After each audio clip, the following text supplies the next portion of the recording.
Saan po pwede pumunta para ma-raise yung concern? Ito yung concern regarding sa wala yung school nila sa listahan ng Ministry of Education.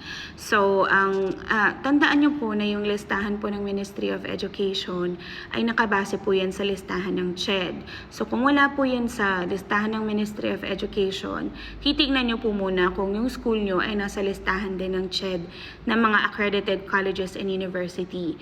Doon nyo din malalaman kung yung degree na natapos nyo ay talagang credible or kumbaga talagang accredited. Kasi kung wala po yung school nyo doon, ibig sabihin lang yan, possible na fly-by-night yung school na pinagtapusan nyo.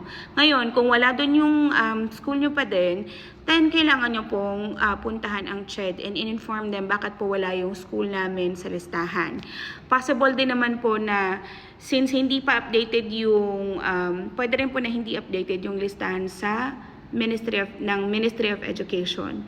So again, kung wala po talaga doon yung school nyo, you need to go to CHED and verify them bakit wala po yun.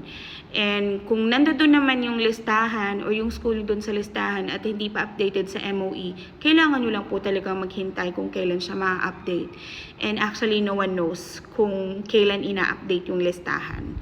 So yun lang po and good luck on your application. June 1 na today.